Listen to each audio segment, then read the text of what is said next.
Welcome back to my channel, sports fans. Okay, let's get into this one right here. The excuse train continue for Joker. And look, guys, I didn't see that many people put out videos last night before I put out my video. But goodness God. Goodness God.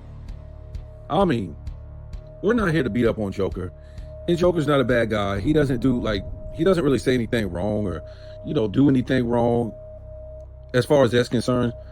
But my God, I was just like, wow, did Scap just come on his channel and literally talk around one of the worst games and the biggest moments that Joker had? Basically for 2 hours. I don't know if it was for 2 hours. I just want to see what this fool would say. I just want to see. And you know what he does before he even gets to the meat of the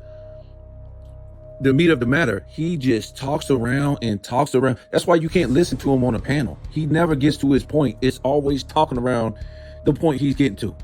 And it's just like repeated. He's repeating the same thing, but in just like different words. It's the most ridiculous thing you ever heard from this guy. And to me, when you see him, group up with a guy, Jason Whitlock, he sold his soul.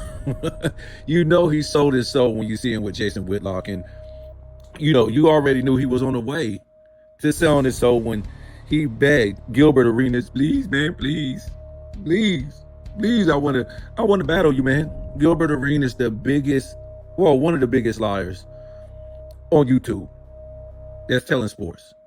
You know how weird these people are, right? They'll tell you the truth about anything else. The Nick Wrights per se, the Shannon Sharps, and the maybe the Stephen A. Smiths and the Gilbert Arenases. But when it comes to LeBron James, they're forbidden to tell you the truth about LeBron James.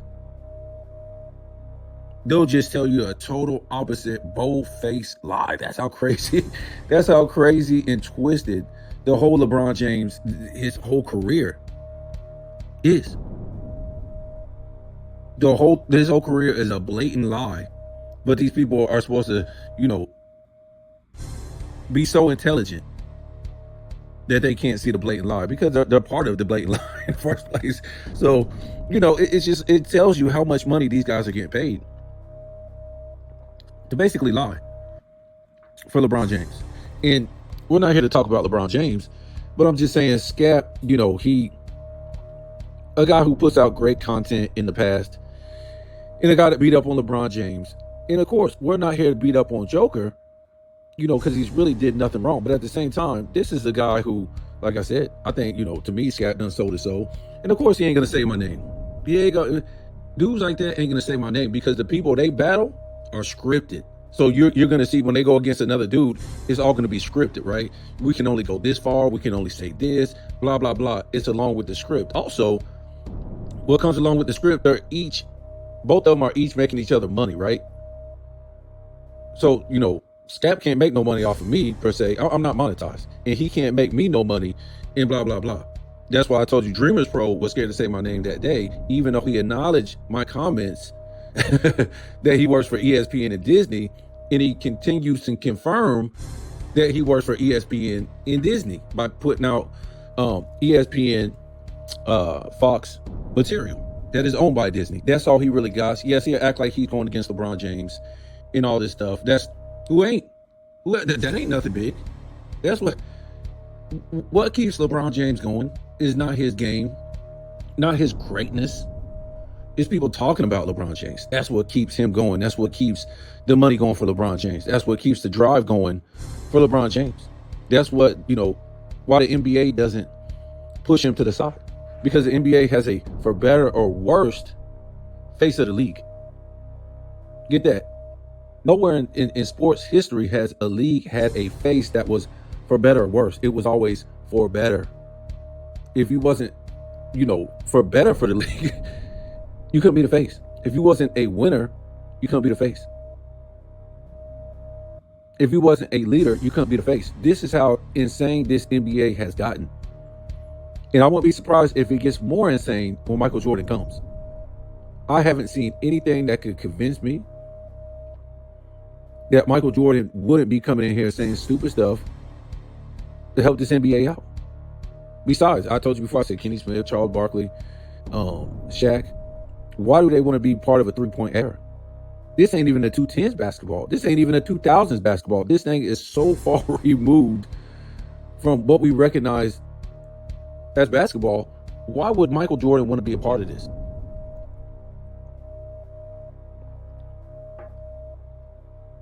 Nobody knows. And you know, some people say this might hurt Michael Jordan's legacy. And what at this point, it really don't matter. Everybody done try to, you know, destroy Michael Jordan's legacy, all this, all that. He ain't said nothing. And now, why would he say something now? I don't know. That's the thing. Why would he say something now when you had the media that can come after you? Why would they be scared of Michael Jordan? What's Michael Jordan gonna do? He didn't do nothing before. He didn't call out nobody before. So why would they be scared of him now? And I'm talking about mostly like YouTube content creators and stuff like that. Or even the guys on TV, they might take a shot and say, hey, Mike, you didn't, you know, the fact is you didn't do this without Pippen. Why not? It puts them up a notch that now you can go against Michael Jordan and he's right there in the flesh. That's more views. Oh, Perk went against Mike. Oh, let's see what that's about.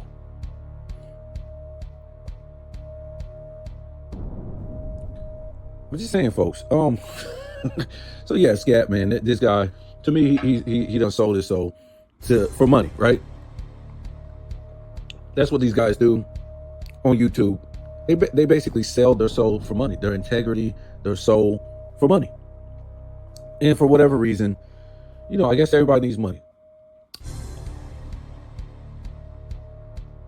So to listen to this guy for like his first 10 minutes, and to me, I wasn't even going to listen to it. I didn't even know he was going to put out anything, but I said, well, let me see what this guy's going to say. Is he, you know, and maybe he did say it like later on, but I didn't hear. I was like 20 minutes into the video and I'm like, you're talking around what really happened? Everybody's seen what happened. Joker had a bad game. And Joker had a horrible game in the sense that this was a game 7 prime time. Everybody was, you know, basically watching on Sunday. This was, I think, one of the biggest NBA games in years. And this is how they show up. To me, where were they at to rally the troops? Well, where was Joker at to rally the troops at halftime? We're going to come out here and play physical defense. That's what the refs are allowing. Because you saw Joker crying a lot, you know. And like I said, he probably got fouled a couple times. But like I said in another video, well, how come he didn't start playing physical defense back on them? And then he could be like, well, if you're not going to call it on them, don't call it on me. Well, he ended up getting posterized. And to me, what it looked like was Denver is able to play finesse, but they're really not able to play physical. So if their finesse isn't working, they're finished. I mean, you can play both as far as offense, you know, finesse basketball and physical defense, but all they can play is really finesse offense.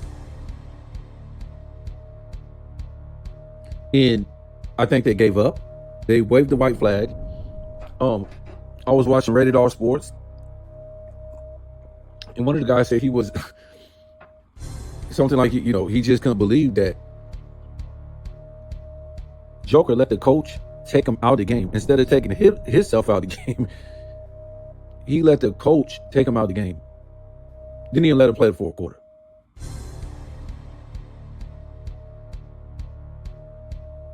And that was embarrassing. Even LeBron James would stay in his stat pad.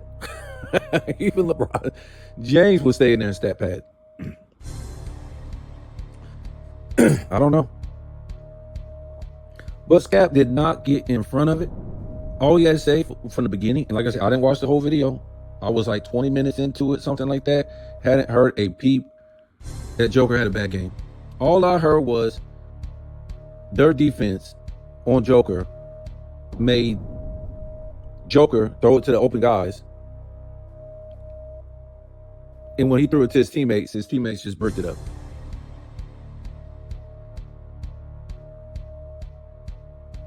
That's what I heard.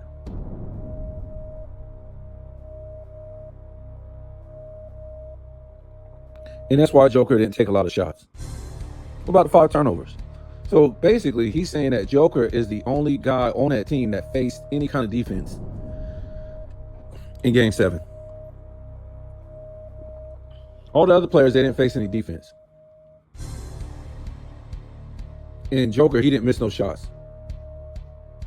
In the shot, well, let's just say the shots that he did miss, it was great defense. Can't make this up, man.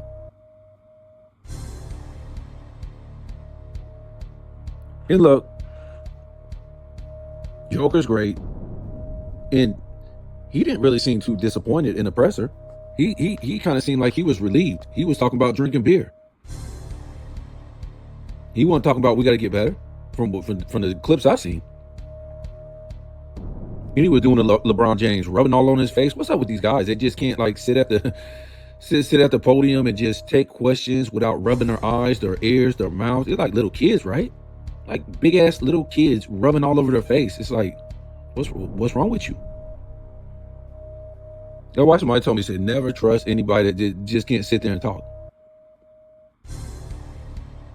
They rubbing their face, their eyes, their nose, their mouth, doing all these hand gestures. You can't just sit there. And I ain't talking about he did it once or twice. He might have, every time he was asked a question, he was doing it. Like, we're looking at LeBron James part 2.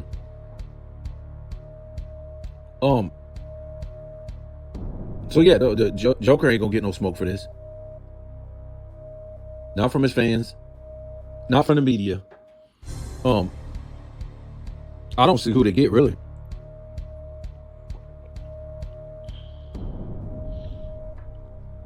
To me, it looked like the teams that beat him, last year, this year, in the other years that they didn't win a championship, the guys were just more athletic.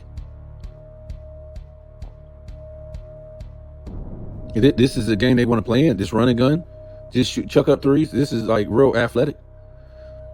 No, I'm not trying to say they're the most athletic guys of all time, but when you look at this Denver team, I don't know if they're one of the more athletic teams.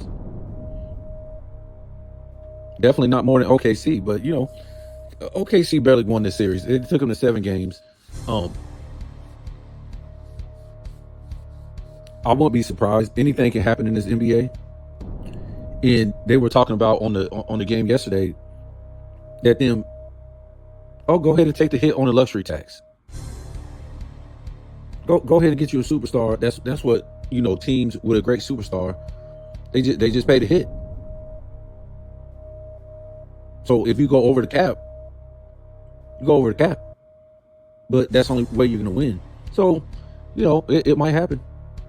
Maybe they might do a 3-way trade to get this guy, they'll just cut him, or this team will, take over his salary and they'll give him this draft pick, and you know how that goes. Just a whole bunch of finagling and things like that.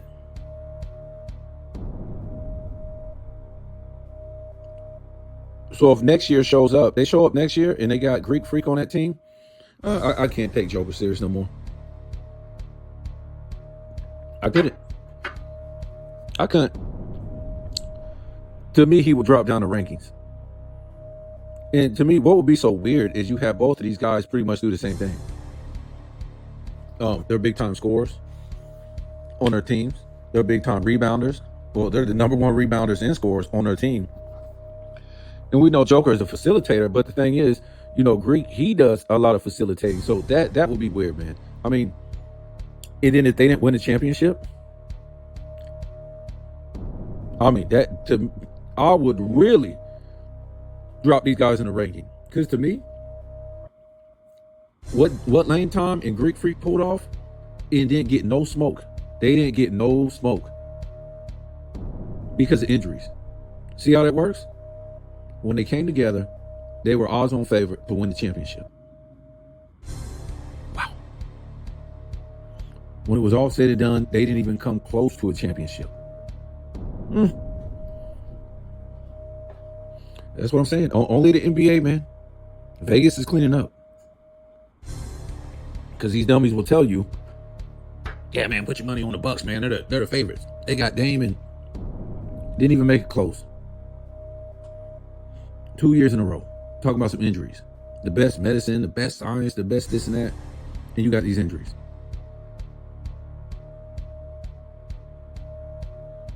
And then some of these guys will, bounce back up like, nothing ever happened the year before after that injury. You couldn't play in the damn series injured, but you just bounce up like ain't nothing going on.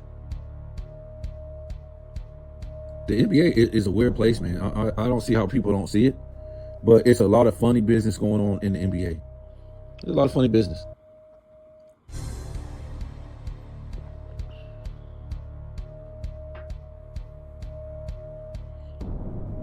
And a lot of people, they was beating up on Joker, had 3 points in the second half. I think he only took like one shot in the third quarter or something like that. Guess he only had 3 points, but if I ain't mistaken, he didn't play much of the fourth quarter. I'm gonna check it out though, make sure this is right. Oh no, that's Sunday. What is this? Oh, they don't have any game tonight? So, I'm confused. So, did the Knicks play after the Thunder and the Timberwolves? How does that make any sense? They play on Wednesday. Like, their series were over not a long time ago, but before this series, I don't understand why they're putting the Timberwolves and the Thunder first. That don't make any sense to me.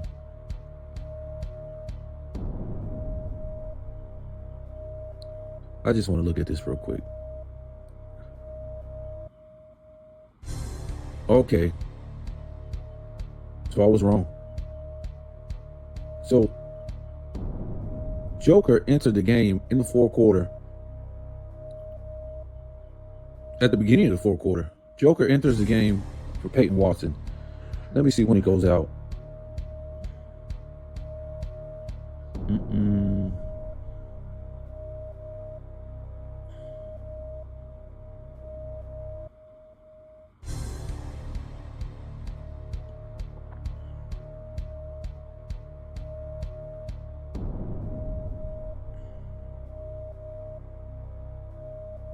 Wait, he had to go out, right? He played to the end?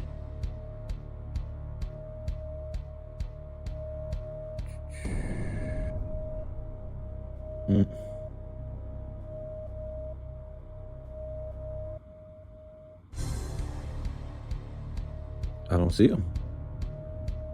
When the hell did Joker go out? It's not on the play-by-play. I don't see him going out. I seen him came in with 12 minutes. I don't see where he went out.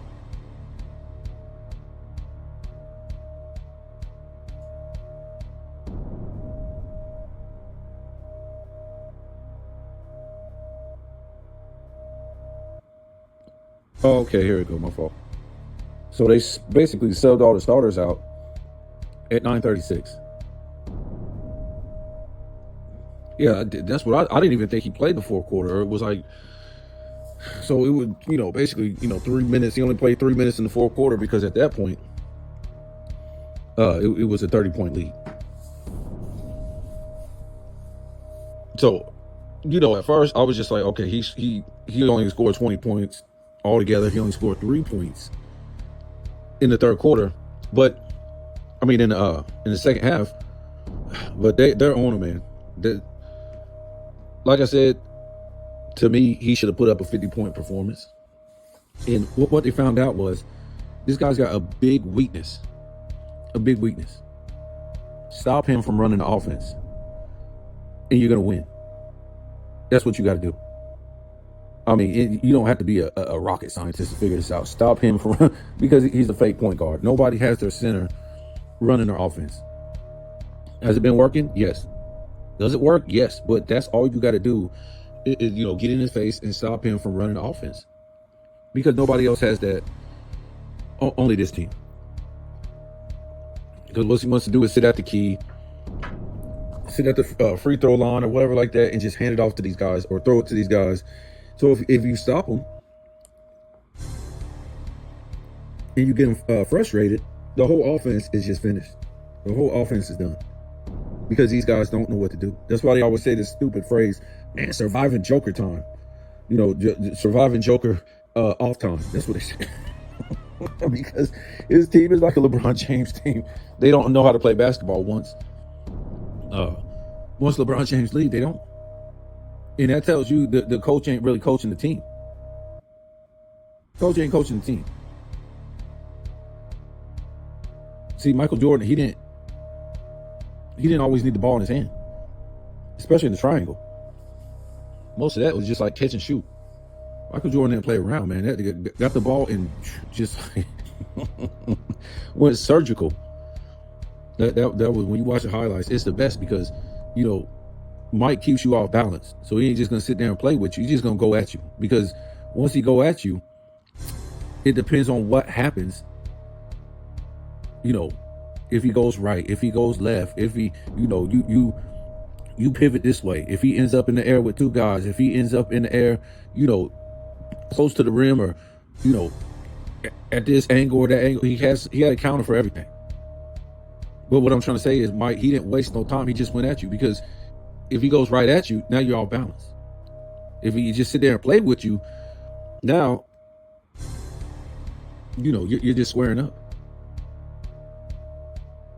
And the defense can do what they want to do. Well, not do what they want to do. They can look at the situation, his other teammates, and see what they need to do to stop you. If you come from this angle, Mike didn't play like that, man. But yeah, that's what you got. The new LeBron James offense, the Joker offense, where they don't know what to. Now tell me, if Anthony Edwards is breaking it up, what's going on?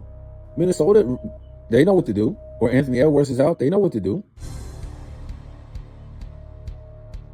What about Halliburton? I don't see him break it up in games, and the pace is still rolling.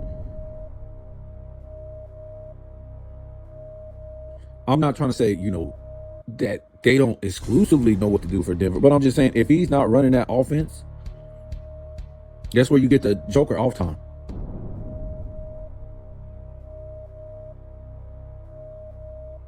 So where you get the Joker off time. So I don't think he really cares. I think Joker is just over here to make money, play basketball against, no competition at the center position. No competition at the center position. And go home to Serbia. I really don't think he cares about this NBA. I don't think he cares about winning, really, because just the way he acted after that post game. The way he acted after he won the championship. He was like, what parade? Like, come on, man. He didn't even want to be part of the parade. He wanted to go back to Serbia. He just see this as, making some money. He don't care about the American culture. He don't care, you don't have all these commercials. And to me, they try to put all the blame on the organization.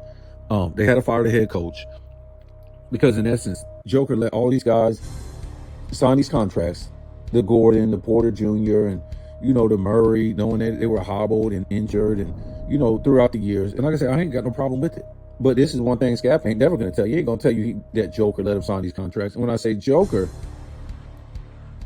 I don't mean he's the owner, but they're going to go through the star player, a 3-time MVP, and say, are you cool with this? Is this who you want to play with? Is this who you riding with? Is this who we're going to put our money on? Joker said yes. These are my brothers. These are the guys that I want to play with.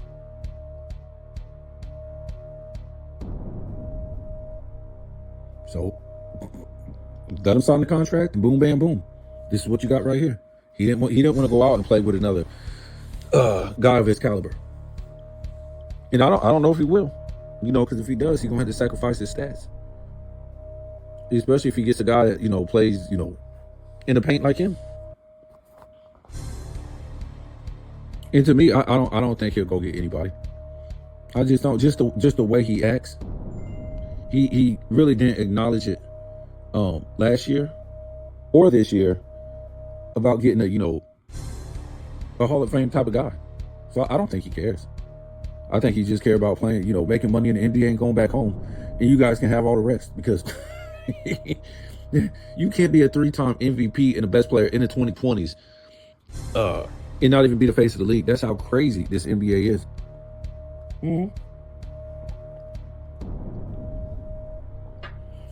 You just gonna keep having a lot of one and dones. That's it. So to me, guys like Scap, they can keep vouching for Joker, but he's a one and done in this era, just like LeBron, just like Tatum, just like who else won? Curry in this era.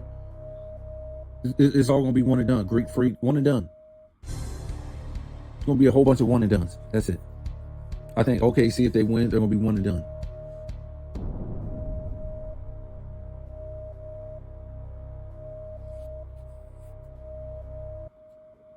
I mean, let's be real. None of these guys in this era are really shooting to be. Well, I'm talking about the guys of this era. They're really not shooting to get in that top 10. They're really not. And when we talk about the top 10 and Michael Jordan, Wilt, Kareem, Magic Johnson, Hakeem, Duncan, Bird, who else is in there? Kobe Bryant, Shaq. LeBron's not in my top 10. That's where you guys will put him, not me. I mean, whatever guy you want to throw in there. You want to remix, maybe, Bill Russell. Of course, he's in there. Some people say Steph Curry. I don't see why not, since LeBron James is not in there. He didn't always do it right, but he did it more right than LeBron James. And he done carried himself. He done changed the way the game is played. Curry's just Curry. So what I'm trying to say is a lot of these guys in the 2020, they'll never be in the top 10. It's already cemented. It won't be. So they really don't have anything to play for but stats. See, and we was telling you before, the media pushes their career, the greatness of their career. Back in the day, the on-court play pushed the greatness, pushed their career. Yes, you had advertisement and stuff like that, but today it's the media that tells you how great these guys are. And then when you go to the actual video footage and watch the games, you're like, what? Everybody's doing the same thing, chucking up threes. Don't have to play defense. Ain't getting coached. Traveling and carrying. So what I'm trying to say is most of these guys in the 2020s know they'll never be in that top 10. And most of them won't be in the top 15. So they don't care. They don't care about winning a whole bunch of championships. These guys are getting championships mean more to the fans than these players. These players you see the amount of money they're getting paid for working 3 hours or 9 hours in a week. They might play 3 games in a week, 3 hours each game. You see the money they're getting paid just to stand around at the 3-point line? You think they care about being in no top 10? A lot of them dudes that's in the top 10, top 20 is broke. They got to go coach. They got to get on podcasts and say stupid stuff. They don't care about top 10. They don't care about top 15 or 20. These dudes got money. They looking at them dudes like, you in the top 10, top 15, top 20, but you're broke. What do that mean? I'm just saying. I mean, I'm not saying that. To me, if you really cared about your place in history, if you really, you know what I'm saying, and you want to be in that top 10, they would be doing stuff like, we want everything to be officiated. The rules. We want, the refs to call carry, travel. We're not going to, always have all these injuries and make up excuses. We're going to play defense. We want each other to be held to a standard. Because that's what it was for these guys in the top 10, top 20, right? They was held to a standard. That's why they're there. They're not there because they was allowed to carry, travel, not show up for playoff games and had these phantom injuries and, have these fake coaches and stuff like that. They didn't have all this media hype telling them or telling the fans how great they were. But when we looked on the court, we was like, where? Nothing. To me, the NBA had just become a AAU international game. That's it. In AAU international games. It's not even American no more. And it's funny to me because when I say American, or United States American, you can look at the standard in this country now. It just fits in with with everything that's going on. There's no more standards as far as anything anymore. Food, health, at work, parenting, anything. So it's not too far fetched with what we got for the NBA. The NBA is nothing but like I said, AAU international game. That's all it is. It's not really the NBA no more. You see the stuff they do with the in-season tournament, advertising, internationally and stuff like that. That's what it is.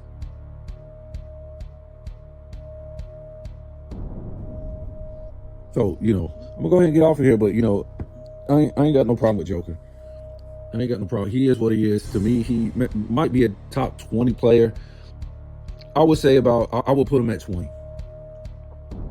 I would put him at 20 because the level of competition these guys went up against, that is 1 through 19, is something Joker never faced in his life. The rules that these guys had to,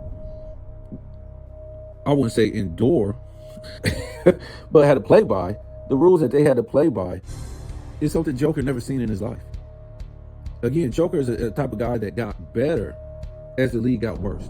What I mean by that, when we talk about, talking about the other day, great players coming into the league, and they had all these hypes and expectations, whether it was from college, whether it was from high school. You know what I'm saying? We knew who coming into the league, pretty much who Michael Jordan was, Hakeem and Will, and to me, still, Wilt's the biggest name coming into the league. It's crazy how they try to put LeBron James. But even LeBron James, we knew about Allen Iverson coming in, and we knew about Kareem, and we knew about a lot of these guys coming into the NBA. We didn't know nothing about Joker. And some people are going to say, oh man, because he's an international player and all this stuff, and I'm like, fine, that's cool with me. But we didn't know nothing after his rookie year, and to me, he just got better as the league got weaker. He came in, what was it, 14, 15?